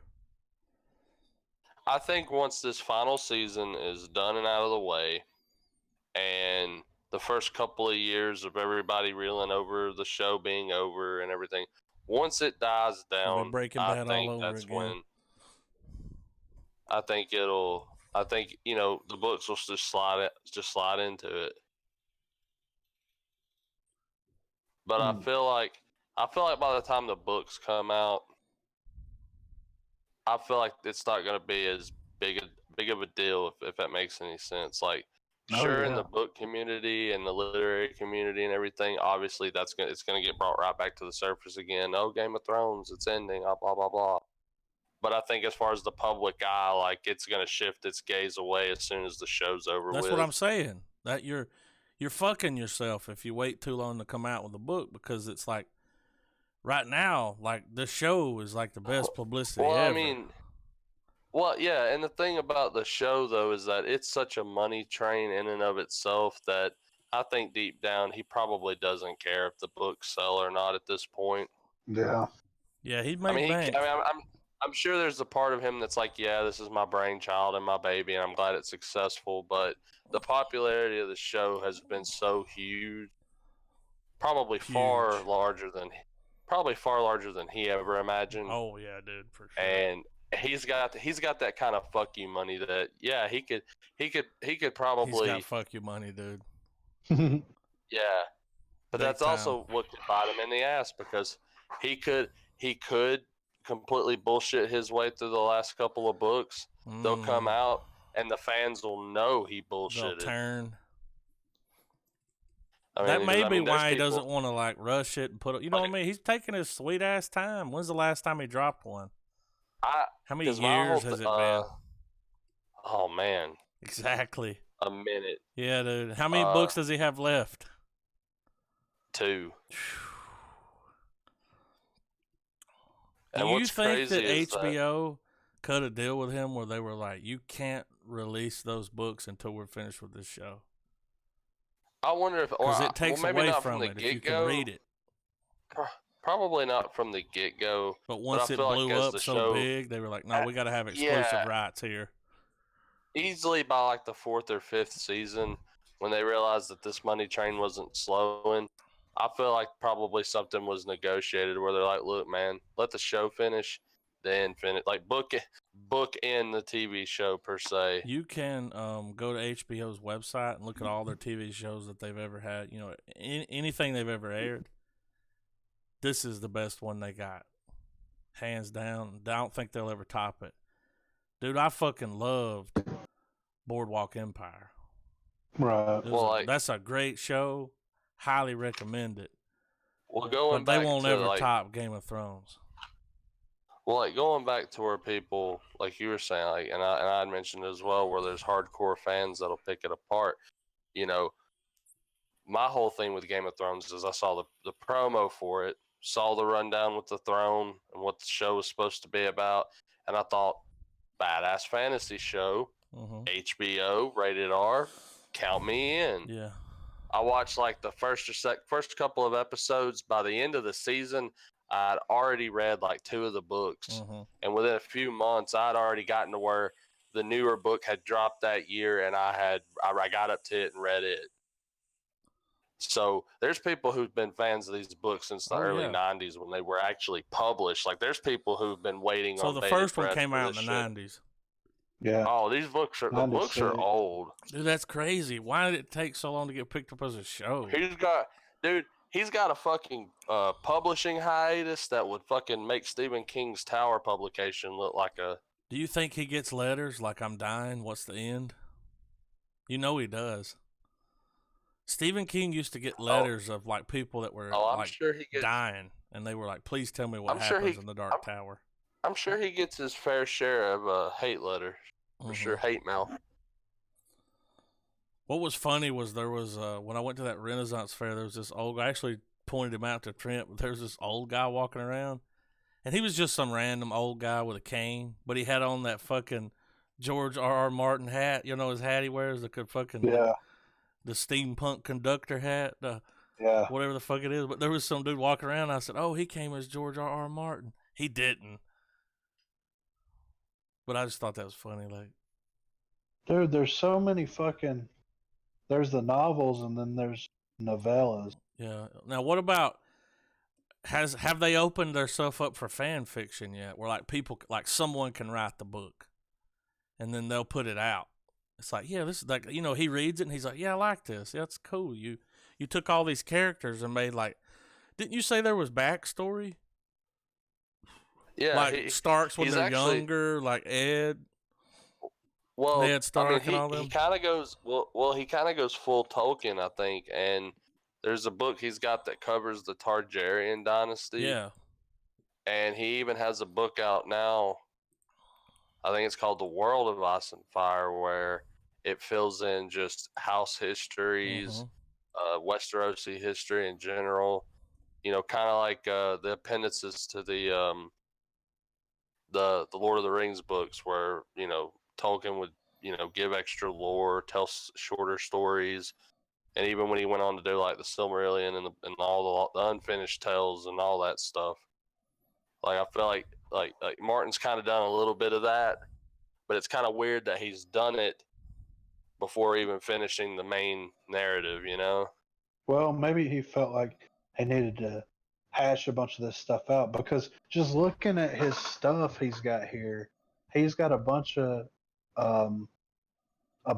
stuff that are prequels to this. Like we've got the Hedge Knight that came out in '98, and that was part. It's set in the world of A Song of Ice and Fire novels, 90 years before the events of the novels. And then you come down here and you got the Sworn Sword. It's 90 years before the events of the novels. Like you just keep going down through here. The Mystery Knight, 90 years before the events of the novel. The Wit and Wisdom of Tyrion Lannister. You have the Sons of Dragon, which are a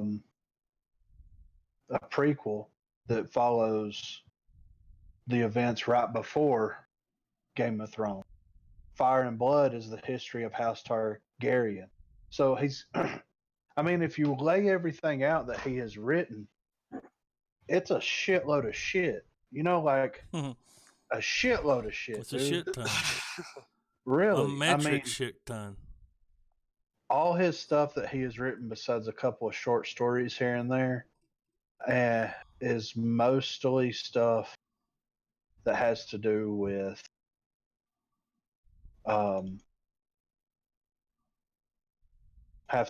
Game of Thrones or the Song of Ice and Fire.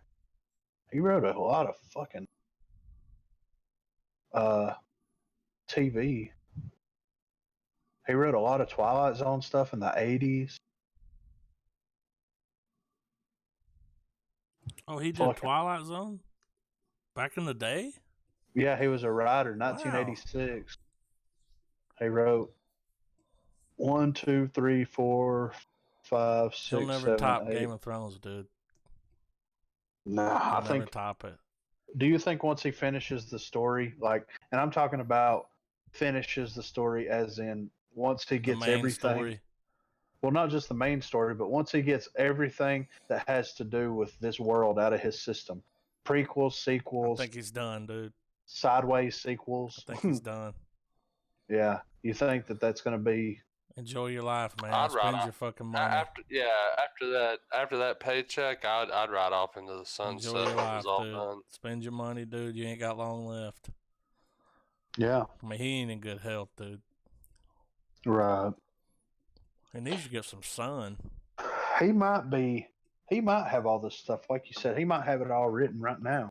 If he died today, they might go into his estate and find not only the remaining two novels, but all kinds of. They were worried about his health before. They had a little health scare. You know, like HBO was making him get physicals and. Right. There was legal paperwork. Like he had to tell them how to finish it. You know, in the event that something happens to him, there's insurance. Yeah. Yeah, dude, for sure. Right. You know, one of those guys at HBO's took one look at him. He left the office one day and they were like, we got to fucking, this motherfucker may not wake up tomorrow. Like, yeah, we got to get this worked out. Like, what's going to happen? Like, because he's not young, man. No, he's not. He's really not that old, but he nerded out a little too hard. Played a lot of D&D and he sat on his ass. He's 70. I didn't even know he was 70. I thought he was in his 60s. Well, dude, if he's 70, he's 170 in nerd years. Because nerds aren't very active. You know what I'm saying? Yeah, I mean, you know. I'm picking up what you're putting down. But, what was Trent talking about here? He said, do you think there's a reason why they had two kings give away their secrets in the same episode? Do you think there was something to that? He said, anyone think there's a reason they revealed two kings in one episode? What does he mean by, so we got John's secret, and then what was the other one? The Robert Baratheon's kid, the blacksmith. But what was his secret? Well, he's Robert Baratheon's bastard. We all knew that, though, didn't we? Yeah, but they never told him. He finally said it out loud. Yeah.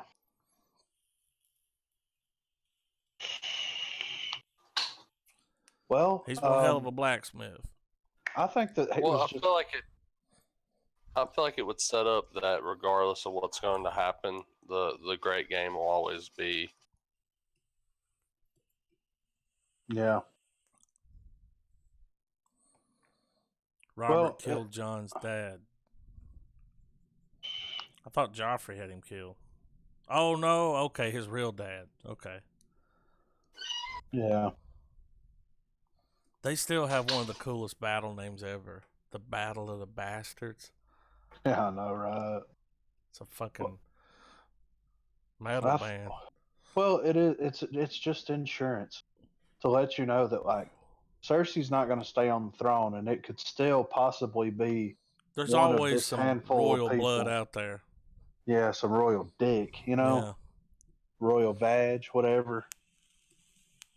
But, what if we find out the next episode, Arya takes a pregnancy test? Oh, shit. She's like, I'm pregnant. She's having Jon Snow's baby. Oh, God. What a twist! Wouldn't that be crazy? I know Daenerys I can't believe they did a sex scene with her. I can. I didn't see that coming, dude. She was like, what? I at least want to know what it's like if I'm going to die. Yeah, and he's like, come here, bitch. He went, swing. Yeah. Let me unsheath this sword. He said, I've been with unsheath thy sword. He's like, I've been with 3 women. It's like, you're fixing to be with 4. Is that all? Yeah, is that all? She's creepy. What? Bronn is going to be the Night King, and Arya is going to take who? Bronn's face? Is that what you're saying? I'm going to get you with your face off, Oh, the Night King's? Holy shit. Will she turn blue? Do you think they'll ever let it go, HBO? Or will they be like, they're like, after this is over, they're going to like, let's go back and do that earlier stuff. Yeah, I think let's go do the prequels. Yeah. Because people, they're not going to want to let it go. No. It's like, what am I going to do now? What do I got to look forward to? Well, I think that they will do something. Mm-hmm. And then we find out, like, oh, what if we saw, like, the Night King's backstory before he was the Night King? like where he came from. He's played by Nick Cage. He's like, "Do you have a lucky crack pipe?" It gets real fucking weird. Do you have a lucky crack pipe? No, I'm ready. I'm sad that it's ending, but I'm ready for it to end. You know what I mean? I want to know what's gonna happen. Yeah. A Littlefinger backstory. He gets little fingered. I did too. I liked his delivery. He was such a cocksucker, though. He was a good Thrones, cocksucker. baby, Game of Thrones. I know. He's all about. He was about that life, wasn't he? Though he got what he deserved. I think that's on Cinemax. Yeah, that version of it's on Cinemax. Will HBO be able to top it? I think so, but I think that it's going to have to be. I think that story. It's going to be a while. I think that story that Travis was reading at one time. The Time. Malazan. The Wheel of Time stuff. For HBO, I would rather the Malazan Empire be. That's more HBO. That's rated R. I mean, don't get me wrong. Wheel of Time could be, but the way the story's presented, it doesn't need that. It doesn't need the leniency HBO has. It's not like a chapter where someone's gonna. Yeah, what I've read of the Wheel of Time, it's not like I wouldn't have a problem letting a child read Wheel of Time as opposed to maybe Malazan or Game of Thrones.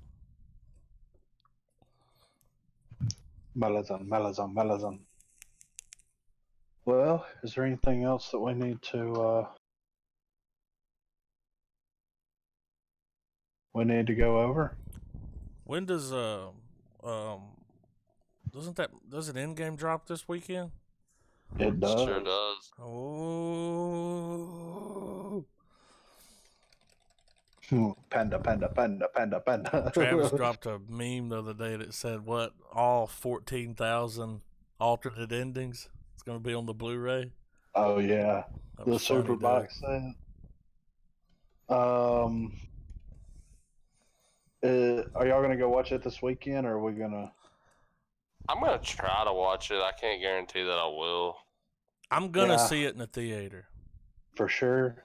For sure. If I go watch it, it's most likely going to be either Saturday during the day or Sunday during the day. Yeah. It might be I might not be able to go until next weekend. I got a lot of shit going on. Like a lot.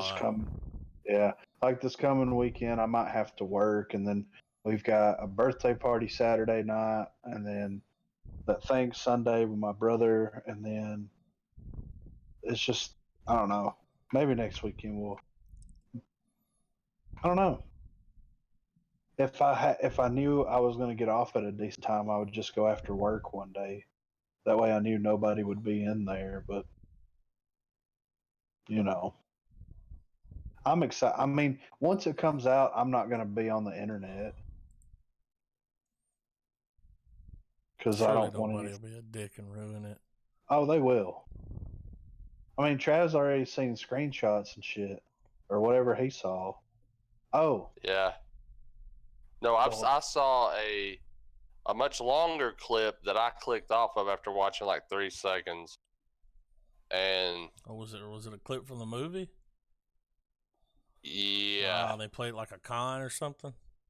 You could tell it was in like a screening. He said there's huge spoilers online. Huge. Yeah, I've been avoiding the internet. I don't think what I saw was a spoiler for the movie per se, but it was definitely a spoiler of a certain character that I'm not gonna divulge into. I'm almost for sure. No, but I will say that it's fucking awesome. Kevin Feige says the X-Men will come home to the MCU. I got bummed. I got bummed that I saw it because it's like, damn it, I'm not going to get to enjoy this in the context of the movie. But it made me want to go see the movie even more now. Right. Because whatever happens in the film to lead up to this moment is like it's like 3 to 5 seconds out of 180 fucking. Yeah. Like, this movie is going to be fucking insane. Yeah. I cannot wait, man, for real. It's gonna be too legit to quit, man. Too legit to quit. It's amazing how like, they've gave us trailers, but they really haven't gave us anything. Yeah, Kevin Feige says I will Spider-Man say this. Far From Home will end MCU Phase 3, not Endgame. Wow. What I saw had a lot of shit happening at once. There's no audio, but like a lot of, I don't know. It was an extension of some shit that was in the trailer. I'll put it that way. So it's a scene y'all already seen shit from, but I saw where where it goes a little further. Right. Shit, I'm ready for it. Like, I want to tell y'all, but like, is the it's Doctor so... Strange director doing a Hellraiser reboot? Oh shit! What? Looks like old Pinhead might be up for a comeback. Is it going to be Benedict Cumberbatch? Oh my god! Dude, on that Toast of London, they're always like, because he's an actor, they're always like, they gave the part to Benedict Cumberbatch, and he's like, who? Dude, he says that like 10 times. They say that, and he's like, who? Every time they say another famous actor, he's like, who? Like it is. That's it's like an ongoing joke. Who? Well, guys, it's Tony about Stark's that time. die. You think so? Yes, I know so. Calling I it said it a year ago. Yeah. That's my call. He's gonna die. I think he's done with it, man. He's the one. He's been doing it longer than the rest of them. Yeah. I think he's done. And he told him, he's like, you gotta wrap this up soon because I got some money to spend. Bitches. Yeah. But yeah, Shit. I don't know if I'll go this weekend, but possibly like next. I don't want to go when it's full of people. Full of assholes. Yeah. Yeah, I know, man. I heard that, you know. Just don't want to sit in a full theater. But yeah. What are we watching next week? We're doing Glass? Glass. Are y'all ever going to watch What We Do in the Shadows? Yeah, I'm planning on it, man. I've seen them all. There's 4 out. I'm gonna see it. Hilarious. What I do think's gonna happen though is so me and Marina watched Split, right? But she's never seen Unbreakable. So I think that before we watch Glass, we're gonna at least watch Unbreakable, possibly even Split again. And because I've got Unbreakable on DVD and I've got Split, and then go straight into Glass. That way she gets the full effect. Because I know that they're gonna. I'm not 100% sure, but I'm guessing that they've got it set up to where you can watch it without having to watch Unbreakable. But I think there would be more of an impact if she was able to watch it. You know what I'm saying? So that's just what I think. Glass poor reviews made M. Night Shyamalan cry. That's the headline. He cried when he saw the reviews. Why do they hate me? Well, they gave it shit though, for real. Yeah. But I mean, I'm interested in watching it because how many times have we read bad reviews and loved the movie? I know. We'll probably like the movie a lot. We'll be on here like those motherfuckers. Yeah, we're gonna kill everybody that said it was bad. It's like, are you fucking Cockknocker 68? Yeah. Did you say Glass was a heaping pile of shit? I did. And I quote. How many people want to kick some ass? That's what we're gonna do. All right, guys. Well, so Glass next week. Just Glass. I'm excited. We'll be in with a full review. Yeah. Oh, next week's gonna be a longer episode. It's like an hour and a half, man. Ooh. Game of Thrones. Shit's going down. Dude, it's going to piss me off if next week, because, you know, at the end of this episode, like, it pulls out and they're standing there. Mm-hmm. Like, next week, the whole episode's like, it's just following Cersei's around and, you know, yeah. Just bullshit. Yeah. You motherfuckers. I could see them doing that, though. They better not. Well, misdirection. I want it to, in the first 5 minutes, I want to see 10 people die. Well, I'm sure we'll see that at least. Oh my God, they were standing down there talking in the cellar of Legends, and I heard that. I was like, "Oh, that ain't good." They both look at each other like, fuck. Like, well, let's put this on pause. Yeah, we'll be back to this. We've had, 10 days to discuss this, but yeah, fuck it. We're gonna wait till the last, just like a woman. Jon Snow's being a woman, you know. he does kind of have come off like a battered housewife. Whenever he would, because every time they would finish a meeting, he would just get up and run out of the room. Oh, foo ass. And she's like, "What the fuck's up with him?" Yeah. Oh, nothing really. He just found out that you're his aunt. Yeah, he's kind of weirded out by it. Yeah. All right, guys. Keep it real. Hear Paladins in the background. I know that sound. I do too. I'm over 500 hours into it. 500. Yeah. I've got 42, I think. That's fucking stupid, right? It's a lot of hours, dude. I mean, a lot. I can't help it, man. I haven't got burnt out on it yet. No. Like at all. Still have fun. Wait, I'm wrong. 442 hours and 42 minutes. My bad. Yeah. Won't be long. You'll have 500. Yeah. Those are like fucking. What was that? What was that game? Arrow to the knee. Skyrim. Yeah, those are Skyrim hours. I know, right? I mean, but dude, it's fucking. It is fun. It's really fun, man. It's fun, man. It's free.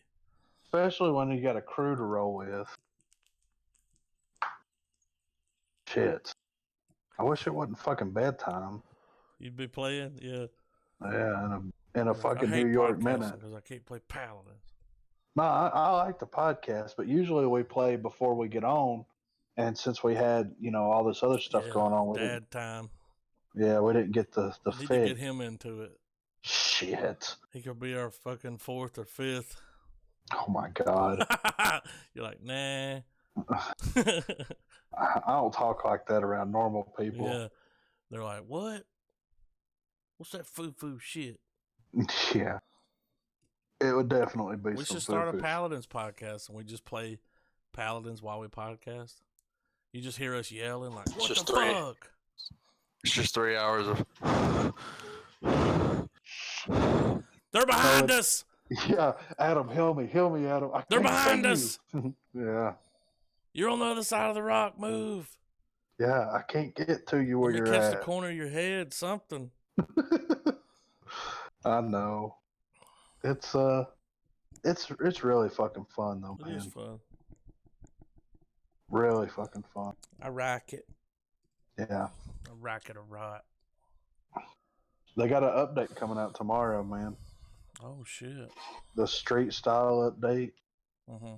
That's what it's called. But it's gonna be they got some balance changes going into it, some other things. So I'm pretty sure it's approved for all platforms, Trav, so you'll probably get it as well. What? There's a new update coming out tomorrow. An update? Yeah, It's called the Street Style Update. It's going to be like a new event that they've got going on, and they're doing some buffs and nerfs to some of the characters and stuff. So, if you ever get interested, you can go to their website and it'll put the patch notes on there. See what they're changing. FYI. Because I follow it.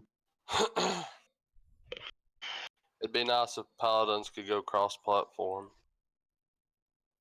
It'd be nice if fucking Sony could go. We need to start an online petition.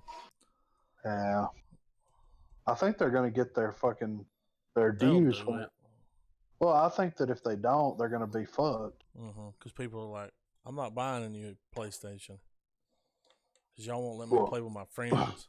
I guarantee you, because there's rumors of the PS5 and all that stuff. It's already dropped. Yep. I guarantee you, if they don't announce crossplay for the PS5, that if Microsoft comes out with a new console, they're going to run based solely upon because crossplay. You can get the Xbox titles on PC, and you can crossplay some of them. So I think that's going to be their run. And who doesn't want to fucking play with their friends? Yeah, why? Why have this? I mean, what's the big deal? They're assholes. That's what. We'll see what happens. Yeah. Same bat time, same bat channel. Keep it real.